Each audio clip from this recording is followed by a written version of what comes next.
જય શ્યામ વિદ્યાર્થી મિત્રો, આજે આપણે ધોરણ 9 હિન્દીમાં પાઠ 3 નવો પાઠ એટલે કે ક્યાં નિરાશ હોવા જાય આ પાઠ ભણવાના છે. આ પાઠનું ટાઇટલ મિત્રો તમે જુઓ છો, નિરાશા ઉપરનું છે. શું નિરાશ થવું જોઈએ? કોઈ દુઃખ આવી પડે, કોઈ બીમારી આવી પડે તો શું આપણે નિરાશ થવું જોઈએ? ના. નિરાશ ન થતા આપણે એનો હિંમત સાથે સામનો કરવો જોઈએ. અહીંયા જે હરિપ્રસાદ દ્વિવેદી છે એ આપણે કંઈક આ બાબતો સમજાવે છે. સમાજમાં કોઈ દુર્ઘટના ઘટતી હોય અથવા ન કરવાનું કામ થતું હોય તો આપણે ગુસ્સો કરીએ અથવા એની પ્રતિકાર કરીએ ખોટી રીતે, ખોટી એટલે હિંસક રીતે અથવા બીજી રીતે નહીં. મહાત્મા ગાંધીએ આપણને અહિંસા સત્ય પર ચાલવાનું કીધું છે. આ પાઠની અંદર તમને ભારતીય મૂલ્ય કેવા હોય, માનવીય મૂલ્યો કેવા હોય અને એની અસર ભારતીય સમાજ ઉપર કેવી થતી હોય છે એ વસ્તુ સમજાવી. મનુષ્ય છે એટલે માનવીય મૂલ્ય પ્રમાણે કાર્ય કરવું જોઈએ, બરોબર છે. એમાં તો ભારતના લોકો કે જ્યાં ઈશ્વરને ખુદને આવવાનું મન થાય તો એ સમાજની અંદર કેવું કાર્ય કરવું જોઈએ, લોકોએ એ બાબતો આપણે અહીંયા કંઈક સમજાવવાનો પ્રયત્ન કરે છે.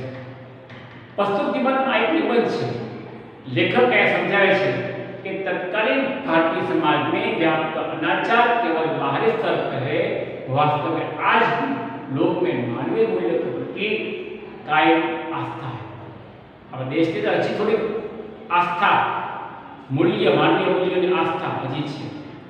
अपने जीवन में घटती कुछ घटनाएं के द्वारा बताया है कि हमें निराश नहीं होना चाहिए, अपितु हमें जीवन में आस्थावान रहना चाहिए.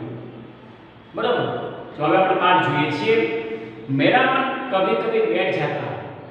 समाचार पत्र में ठगी, डकैती, चोरी, तस्करी, भ्रष्टाचार के समाचार भरे रहते. तो जो छापाની અંદર રોજે રોજ કંઈક ને કંઈક નવું ખરાબ ઘટનાઓ એ આવે છે. જેથી કોઈ નેગેટિવ ઘટના ન હોય તો છાપામાં લખે છે કે આજના પોઝિટિવ સમાચાર, નો નેગેટિવ સમાચાર હવે લખવું પડે છે. કારણ કે રોજ દુર્ઘટનાઓ ઘટતી હોય છે. ચોરી, તસ્કરી, भ्रष्टाचार, बराबर. तो अब जो થાય છે आरोप प्रत्यारोप का कुछ ऐसा वातावरण बन गया है कि लगता है कि देश में कोई ईमानदार आदमी ही नहीं बचे. आज જુઓ છો કે એકબીજા પર આરોપ પ્રત્યારોપ, પેલા આવું કર્યું, પેલા આવું કર્યું, વિડીયો તમે જુઓ અથવા મોબાઈલમાં તમે જે છે કે ઘણી વાર તમે ક્લિપ જુઓ કે વ્યક્તિ બીજા વ્યક્તિમાં આરોપ પ્રત્યારોપ કરતો હોય છે. તો આ જે છે વધતું જાય છે એ આપણે માનવીય મૂલ્ય નથી. તો આ ન થાય એ માટે આપણે પ્રયત્ન કરવો જોઈએ. देश में कोई ईमानदार आदमी बचा नहीं. हर व्यक्ति संदिग्ध की दृष्टि से देख रहा है. जो जितने ऊंचे पद है उतने ही अधिक दोष दिखाई देते हैं. કે નાનો વ્યક્તિ છે મોટા વ્યક્તિના દોષ જોવે અથવા કોઈ બીજી વ્યક્તિના દોષ જોવે તો જ્યાં ત્યાં સંદેહ કે શંકાથી લોકો છે એકબીજાની સામે જોવે છે. શું કામ?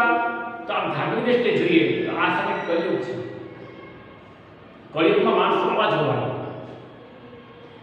પણ ભારતીય મંડળના આપણે એકમાં જોઈએ તો આપણે આ વસ્તુ ખોટી છે એનો તિરસ્કાર કરવો જોઈએ, એનું ધ્યાન રાખવું જોઈએ, शंकाથી न જોવું જોઈએ.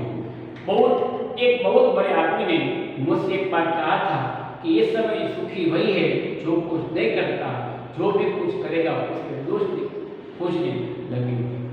एक व्यक्ति એવું કીધું બીજા વ્યક્તિને કે ભાઈ કાંઈ કામ નહીં કરવાનું, બસ પડ્યું રહેવાનું. જો તમે કામ કરો તો તમારે ભૂલ થાય, લોકો તમારા દોષ છે એ જોઈ. હકીકતની વસ્તુ ખોટી છે. उनके सारे गुण भुला दिए जाएंगे और इस दोष को बढ़ाकर घटाकर देखा जाएगा. बराबर. विद्यार्थी મિત્રો જુઓ, આમાં આપણે એક તો કીધી છે કે ભાઈ બીજાની ભૂલ આપણે કહેવત છે કે પોતાની ટીલીની લાંબી કરવા માટે બીજાની વિનંતી આપણે ટૂંકી કરીએ છીએ. આવું ન કરવું. પોતાની ભૂલ તમે સ્વીકારી લો બીજાને ભૂલ છે બટબટાવીને આપણે બોલીએ નહીં તો સામેવાળા વ્યક્તિ પણ એ પાણી કાર્ય કરે. અને જે આપણે ભારતીય મૂલ્યનું કાર્ય આપણે કરવાનું છે, સમાજને એક આદર્શ વ્યક્તિ બનવાનો છે કે બની શકીએ, તો આ આપણે કહેવા માંગે છે यही कारण है कि आदमी दोषी अधिक दिखाया जा रहा है, गुण कम या बिल्कुल ही. आज તમે જુઓ છો કે નાની બાબતમાં ઉપરી વ્યક્તિ અથવા નીચો વ્યક્તિ કે સામેના માણસ બીજા વ્યક્તિમાં ભૂલ જોતો હોય છે. એ આમાં જોવે, પેલામાં જોવે, અને આખો સમાજ છે આ દોષની અંદર ડોળાતો હોય છે. તો આ ન થવું જોઈએ. સ્થિતિ અગર ऐसी रही तो निश्चय ही चिंता का विषय है कि जो आवड़ा शुरू રહ્યું કે આની ભૂલ કાઢવી, આની ભૂલ કાઢવી, આની ભૂલ કાઢવી, પેલાને ભૂલ કાઢવી. હા, એને પ્રેમથી કે તમે થોડું ધ્યાન ના જોવે, આ તમારી ત્રુટિ છે, તમે થોડું ધ્યાન રાખીને. પણ એને એ ભૂલને તમે સતત સ્પ્રેડ કરી આપો વ્યક્તિની ભૂલને, તો વ્યક્તિ પછી એ તમારી ભૂલ જોવે. એક કરતાં દરેક સમાજના લોકો છે એ नेगेटिव माइंड वाले हैं. अब अपने कहते हैं क्या यही भी भारतवर्ष है जिसका सपना तिलक और गांधी ने देखा था? रविन्द्रनाथ टैगोर और मदन मोहन मालवीय का महान संस्कृत सभ्य भारतवर्ष किसी अतीत के गहन में डूब गया. ज्या काम महान पुरुष हो मनुष्य जो जोया गांधी जी, मदन मोहन मालवीय, तिलक, आज व्यक्ति के मारो भारतीय समाज आवो होवो જોઈએ, તો એનેથી આપણે વિપરીત જઈએ છીએ. તો બરોબર આ વસ્તુ આપણે થવી જોઈએ ને. આપણે સારા મૂલ્યો કાર્ય કરવું જોઈએ. आर्य और द्रविड़, हिंदू और मुस्लिम, भारतीय आदर्श और यूरोपीय की मिलन भूमि महामानव सभ्यता सुखी है कि जे आर्य द्रविड़ संस्कृति, हिंदू मुस्लिम और भारतीय यूरोपीय आदर्श જે મિલન ભૂમિ હતી એ મહામાનવ સમુદ્ર ક્યાં સુખ ગયા है કે જે આવું એક મહાન વ્યક્તિત્વ હતું. વિશ્વ સમુદ્ર, મોટો સમુદ્ર જે હતો મહામાનવનો, સુકાઈ ગયો છે એવું કહે છે. मेरा मन कहता है कि ऐसा हो ही नहीं सकता. हमारे महान मनुष्यों ने सपने का भारत है और रहेगा कि जे भारत वर्ष આપણે ઋષિ મુનિઓ હોય પહેલા ને પછી આપણા નેતાઓ જે સારા નેતાઓ હતા, ગાંધીજી છે, લોકમાન્ય તિલક છે, મદન મોહન માલવીય છે, બરાબર, બાલગંગાધર તિલક, આ બધા વ્યક્તિઓ જે જોયા હતા સપના, મહાન માણસોએ, રામ, લક્ષ્મણ, ભરત, કૃષ્ણ ભગવાન, તો આ જ સપના મેં જોયા કે સપનાને સાકાર કરવાના છે, નહીં કે શંકા, સંદેહ કે કોઈકની ત્રુટિ, ભૂલ કે તો દોષ જોવો. બરાબર છે. यह सही है कि इन दिनों कुछ ऐसा माहौल बन गया है कि ईमानदारी से मेहनत करके जीविका चलाने वाले निरीही और भोले भले समझी पीस रहे. आज तुम जो છો કે જો પૈસાદાર વ્યક્તિ છે ગમે તે ભૂલ કરે, ગમે તેટલું પૂરું કરે તો એને કોઈ મુશ્કેલી આવતી નથી. પરંતુ જે નાનો માણસ છે, સામાન્ય માણસ છે, મધ્યમર્ગીય માણસ છે, એને કંઈ ભૂલ કરી હોય અથવા એને કંઈ ભૂલમાંથી કંઈ ખોટું કામ થઈ ગયું હોય તો એ ભૂલને ખૂબ વધારવામાં આવે છે, એની પર કાર્યવાહી કરવામાં આવે છે, કાનૂની કાર્યવાહી કરવામાં આવે છે. તો આ વસ્તુ ખોટી છે. હા, એને ભૂલ કરી છે 1-2% પણ જે વ્યક્તિ ખૂબ ભૂલ કરી છે એ તો પૈસા છૂટી જાય છે. તો આ વસ્તુ અહીં આપણને કહે છે એની કદાચ ખોટી વસ્તુ. और झूठा फरेब का रोजगार करने वाले फूल फल रहे हैं. ईमानदार को मूर्खता का पल्ले सबद्य लगा है. सच्चाई केवल भीड़ों और विवश लोगों में ही पड़ी है. ऐसी स्थिति में जीवन के महान मूल्य के बारे में लोगों की आस्था ही वो सरस बात कही શું કીધું કે જૂઠ અને ફરેબ એટલે ખોટું બોલવું એક સામાન્ય વસ્તુ છે. એમાં તો મોબાઈલ જેવી વસ્તુમાં ખોટું માણસો બોલે છે. એની વાત સાચી છે. તો મોબાઈલમાં તમે ખબર નથી કઈ જગ્યાએ છે તો ખોટું બોલવું, ફરજ કરવું, અથવા જે ડરપોક છે, ભીરું છે, બેબસ લોકો છે એને દબાવી દેવું, આ માણસોને હેરાન પરેશાન કરવા. બરાબર. આ જો શું રહેશે તો ભારતીય મૂલ્ય જે છે એ સરખું રહેશે નહીં. પરંતુ ઉપર जो कुछ दिखाई दे रहा है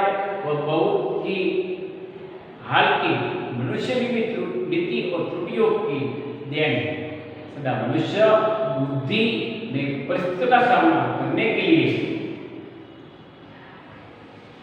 नए सामाजिक विधि निषेधों को बनाते उनके ठीक साबित होने पर उन्हें बदलते। नियम कानून सबके लिए बनाए जा रहे हैं, पर सबके लिए कभी कभी एक ही नियम सूख कर नहीं होता। सामाजिक कायदे कानून कभी युगों युगों से परीक्षित आदर्शों के टकराते हुए इससे ऊपरी सतह आलोचित भी होते हैं। पहले भी हुआ है, आगे भी हुआ, उसे देखकर हताश होना ठीक नहीं। શું કીધું આપણને અંદર તો કે ભાઈ જે મનુષ્યની ત્રુટિ છે, નીતિઓની ત્રુટિ, એ હંમેશા મનુષ્ય પરિસ્થિતિનો સામનો છે કરવો જોઈએ। કાંઈ પણ મુશ્કેલી આવે તો સામનો છે એ આપણે એ કરવો જોઈએ। અને સામાજિક જે વિધિ નિષેધો છે, અમુક તમે જુઓ કે સમાજમાં અમુક વિધિ અમુક રિવાજો એ ખોટા હોય છે, બરાબર। અને આપણે જોગમાંથી ઘણા કિસ્સા જોયો છે, અમુક રિવાજો ખોટા રિવાજો એ સમાજની વિરુદ્ધ છે, છતાં આપણે એ માણસ કરે છે, બરાબર છે। નિયમ અને કાનૂનની બાબત કીધી કે નિયમ અને કાનૂન, આજે નિયમ માટે એક નિયમ એવો બનાવ્યો છે કે નિયમ કોને કહેવાય કે જે નિયમ તોડવાનો।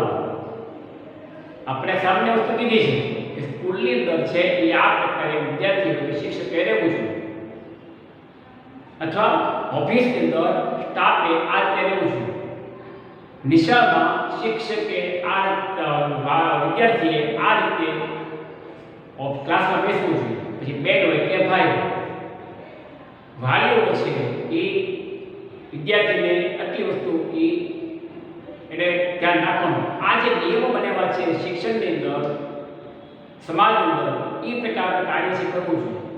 જો એ કાર્ય ન કરો એ વસ્તુ ખોટી છે અથવા એ નિયમની વિરુદ્ધ જાય છે, બરાબર છે। તો અહીંયા પણ એ વસ્તુ કીધી કે નિયમ અને કાનૂન એ બનાવવામાં આવ્યો છે, પણ નિયમ અને કાનૂન છે એ બનાવે છે ખરા, પણ એનું पालन થતું નથી।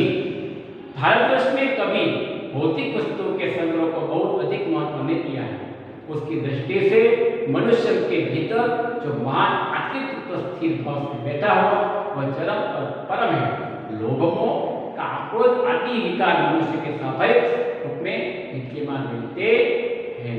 શું વાત કરી છે ભાઈ ભાગ 1 ની અંદર તો કે ભાઈ भारतीय वर्ष में भौतिक संग्रह वस्तु के संग्रह को अधिक महत्व नहीं दिया है, और मनुष्य भीतर भीतर मान आंतरिक तत्व स्थिर भाव से बैठता है, और लोभ मोह काम क्रोध आदि જે બાબત છે, બરાબર, જે નેગેટિવ બાબતો છે એ આપણે ધ્યાન રાખીએ। ટૂંકમાં આ ભાગની અંદર ભાગ 1 ની અંદર આપણને ભારતીય મૂલ્યો, ભ્રષ્ટાચાર, બરાબર, તસ્કરી, ચોરી,